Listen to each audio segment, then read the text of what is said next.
Uma vida com propósitos, de Rick Warren. Depois do propósito número 1 e do propósito número 2, passaremos os próximos 7 dias falando do propósito número 3. Você foi criado para se tornar semelhante a Cristo. Dia 22. Criado para se tornar semelhante a Cristo. Deus sempre soube o que estava fazendo. Ele decidiu, desde o princípio, moldar a vida daqueles que o amam pelos mesmos padrões da vida do Filho. Nele, vemos a vida humana em sua forma original. Romanos capítulo 8, versículo 29. Quando olhamos para o Filho, vemos o propósito original de Deus em toda a criação. Colossenses capítulo 1, versículo 15. Você foi criado para se tornar semelhante a Cristo. Desde o princípio, o plano de Deus é fazê-lo semelhante a seu Filho Jesus. Esse é seu destino e o terceiro propósito de vida. Deus anunciou esse intento já na criação. Disse Deus: façamos o homem à nossa imagem e semelhança. Gênesis capítulo 1, versículo 26.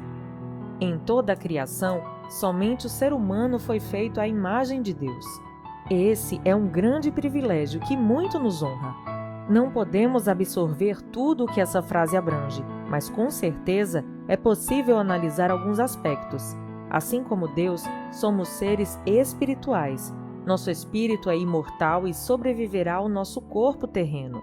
Somos intelectuais. Podemos pensar, ponderar e solucionar problemas. Como Deus, o ser humano é relacional. Podemos dar e receber amor verdadeiro. Somos dotados de consciência moral. Podemos discernir entre o certo e o errado, o que nos torna responsáveis diante de Deus. A Bíblia diz que todas as pessoas, não apenas os cristãos, detêm parte da imagem de Deus. Esse é um motivo pelo qual o assassinato e o aborto são um erro. Isso está em Gênesis capítulo 9, versículo 6, Salmos 139, versículos 13 a 16 e Tiago capítulo 3, versículo 9. Mas a imagem está incompleta e foi danificada e distorcida pelo pecado. Então, Deus enviou Jesus para restaurar a imagem em sua plenitude, que havíamos perdido. Com o que se parece a plena imagem e semelhança de Deus? Ela se parece com Jesus Cristo. A Bíblia diz que Jesus é a imagem exata de Deus, a imagem do Deus invisível e a expressão exata do seu ser. Isso está em 2 Coríntios, capítulo 4, versículo 4, Colossenses, capítulo 1, versículo 15 e Hebreus, capítulo 1, versículo 3. As pessoas usam frequentemente a expressão tal pai, tal filho, para se referir à semelhança entre ambos. Quando as pessoas percebem a semelhança entre mim e meus filhos, isso me agrada. Deus também quer que os filhos dele manifestem a sua imagem e semelhança. A Bíblia diz: você foi criado para ser semelhante a Deus em justiça e em santidade. Efésios capítulo 4, versículo 24. Deixe-me ser absolutamente claro. Você jamais se tornará Deus, ou mesmo um Deus. Essa mentira, impregnada de arrogância, é a mais antiga tentação de Satanás. Ele prometeu a Adão e Eva que, se seguissem seu conselho, seriam como deuses. Muitas religiões e filosofias da nova era ainda promovem a velha mentira de que somos divinos e que podemos nos tornar deuses. O desejo de ser divino manifesta-se toda vez que tentamos controlar as circunstâncias, o futuro e as pessoas ao redor. Na condição de criaturas, porém, jamais seremos o Criador. Deus não quer que você se transforme num Deus, e sim que se torne como Ele, que assuma valores, atitudes e caráter próprios dele. A Bíblia diz: agora é hora de ter um estilo de vida totalmente novo, zerado, uma vida planejada por Deus, renovada a partir de dentro, uma vida que muda para melhor a conduta de vocês e que faz o caráter de Deus tornar-se realidade em nossa vida. Efésios capítulo 4, versículos de 22 a 24. O supremo objetivo de Deus para a sua vida aqui não é o conforto, e sim o desenvolvimento do caráter. Ele quer que você cresça espiritualmente e se torne semelhante a Cristo. Tornar-se semelhante a Cristo não significa perder a personalidade ou se tornar autômato. Deus criou em você um caráter único, portanto é óbvio que não pretende destruí-lo. Ser semelhante a Cristo consiste, em essência, na transformação do caráter, não da personalidade. Deus quer que você desenvolva o tipo de caráter descrito nas bem-aventuranças de Jesus, no fruto do Espírito, no notável capítulo de Paulo sobre o amor e nas características de uma vida produtiva e eficiente, descrita por Pedro, em 2 Pedro capítulo 1, versículos de 5 a 8. Toda vez que se esquecer de que o caráter é um dos propósitos de Deus para a sua vida, você ficará frustrado diante da situação que estiver enfrentando. Você pensa, por que isso está acontecendo comigo? Por que estou passando por momentos tão difíceis? Uma resposta poderia ser que a vida é necessariamente difícil, pois é isso que nos possibilita crescer. Lembre-se de que aqui não é o céu. Muitos cristãos interpretam erroneamente a promessa de Jesus acerca da vida completa, que está em João, capítulo 10, versículo 10. Como se isso significasse saúde perfeita, estilo de vida confortável, felicidade ininterrupta, plena realização dos sonhos e alívio instantâneo dos problemas por meio da fé e da oração. Em suma, acreditam que a vida cristã seja fácil e vivem a expectativa de um céu terreno.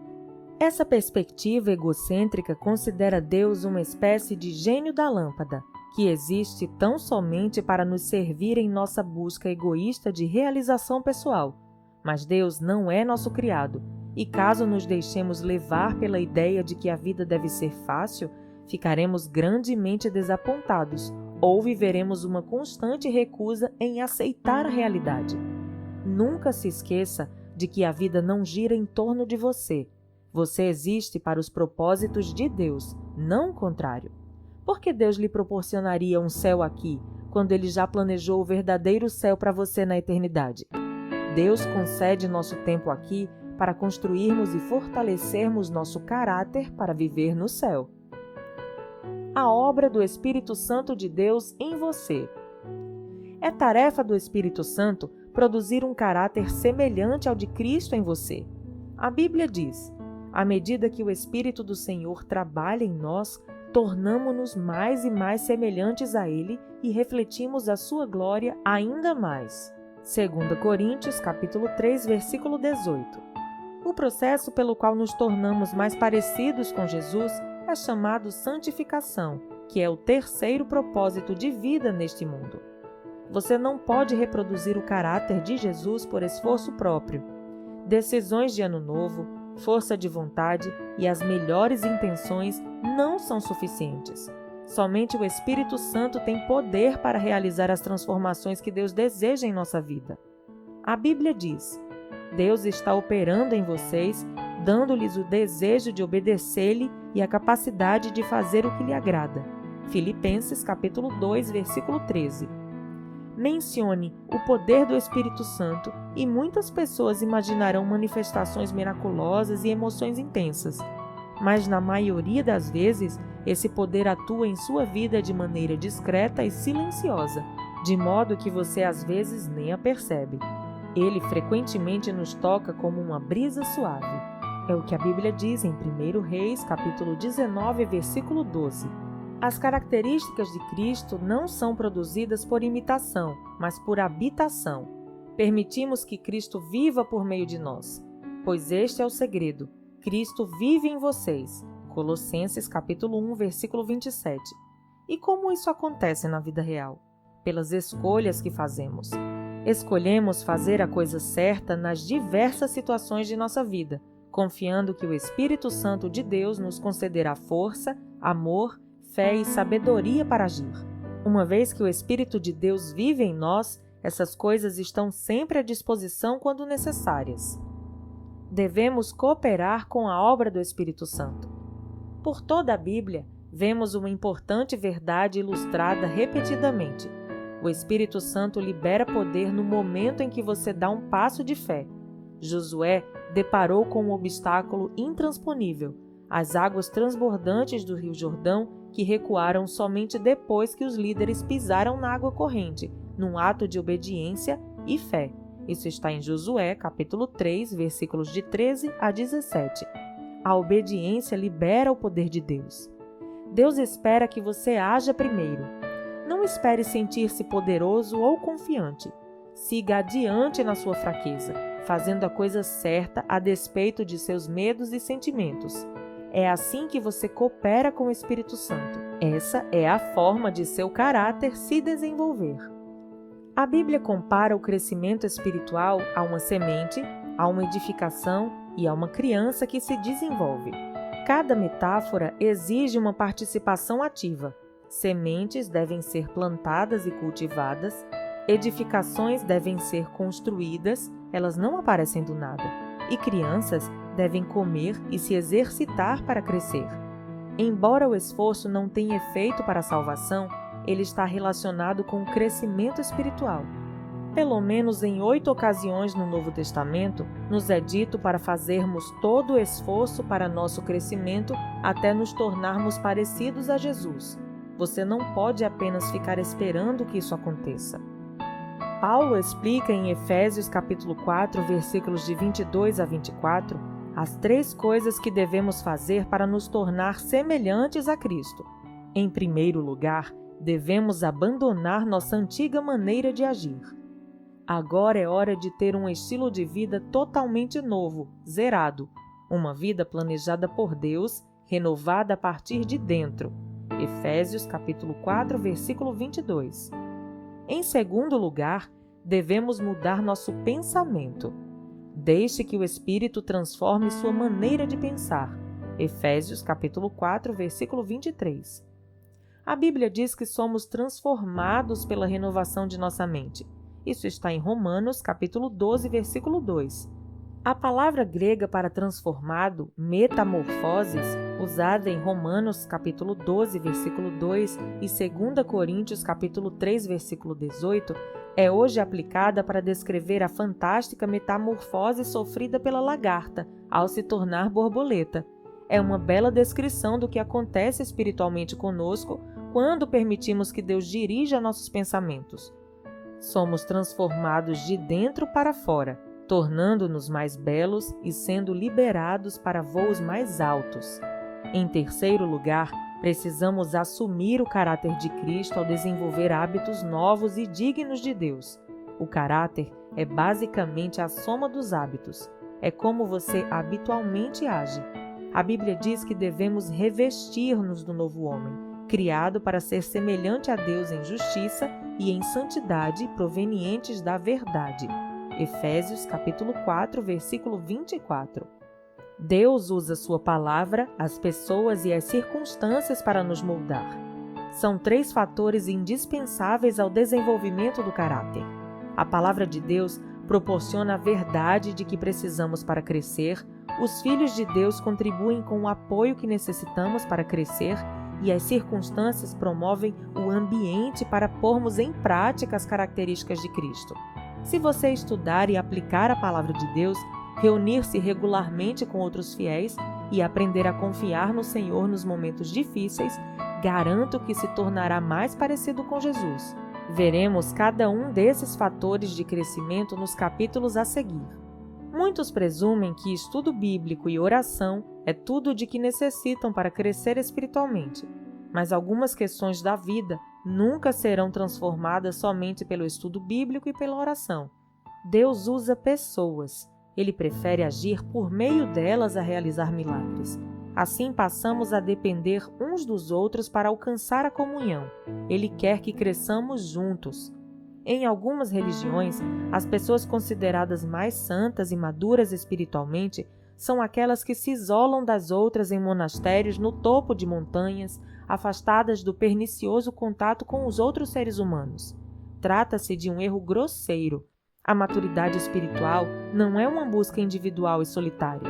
Você não pode crescer à semelhança de Cristo em isolamento. Você deve ter pessoas à volta e interagir com elas.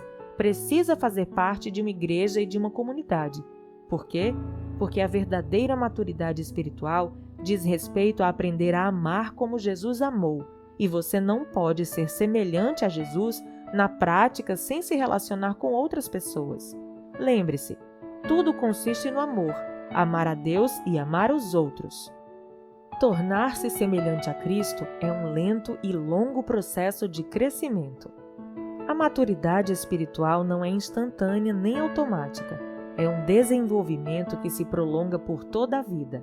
A respeito desse processo, Paulo afirma: isso irá continuar até que sejamos maduros como Cristo e seremos totalmente semelhantes a Ele. Efésios capítulo 4, versículo 13.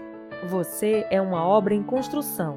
Sua transformação espiritual no que se refere a desenvolver o caráter de Cristo durará o restante de sua vida e, mesmo assim, não será completada aqui. Só terminará quando você for para o céu ou quando Jesus voltar.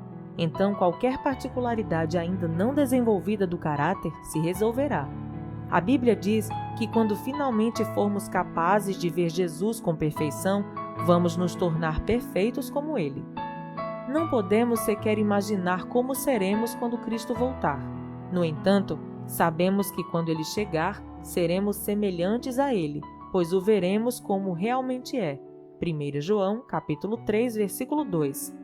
Grande parte das confusões na vida cristã tem origem no desconhecimento da simples verdade de que Deus está muito mais interessado em edificar nosso caráter que em qualquer outra coisa. Preocupamo-nos quando Deus parece silencioso a respeito de determinados assuntos, como: que carreira devo escolher? A verdade é, existem muitas carreiras diferentes que podem estar de acordo com a vontade de Deus para a sua vida. O que mais importa para Deus é que, seja qual for a sua escolha, você a desempenhe com a postura de Cristo. Veja 1 Coríntios, capítulo 10, versículo 31, capítulo 16, versículo 14 e Colossenses, capítulo 3, versículos 17 e 23. Deus está muito mais interessado em quem você é do que no que você faz. Somos seres humanos, não fazeres humanos. Deus se preocupa muito mais com seu caráter que com sua carreira, porque você levará seu caráter para a eternidade, mas não a carreira. A Bíblia adverte: não se ajustem demais à sua cultura a ponto de não poderem pensar mais. Em vez disso, concentrem a atenção em Deus. Vocês serão mudados de dentro para fora. Descubram o que Ele quer de vocês e tratem de atendê-lo. Diferentemente da cultura dominante que sempre os arrasta para baixo ao nível da imaturidade, Deus extrai o melhor de vocês e desenvolve em vocês uma verdadeira maturidade. Romanos, capítulo 12, versículo 2. É preciso tomar uma decisão contra sua formação cultural para que você possa se concentrar em se tornar cada dia mais semelhante a Jesus. Caso contrário, outras forças, amigos, pais, colegas de trabalho e a cultura estabelecida tentarão moldá-lo à imagem delas.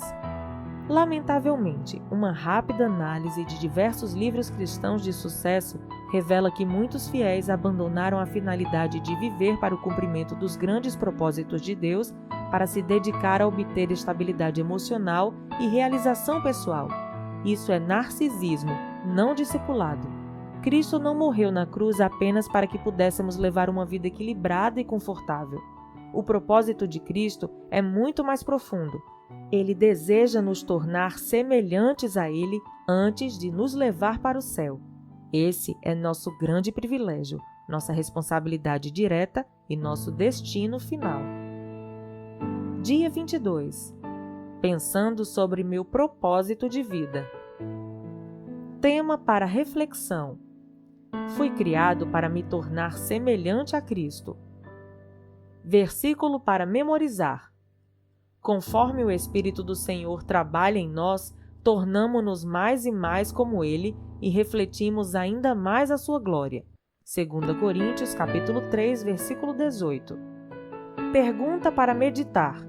Em que área da minha vida preciso hoje rogar pela operação do Espírito Santo para me tornar mais semelhante a Cristo? Até o próximo áudio.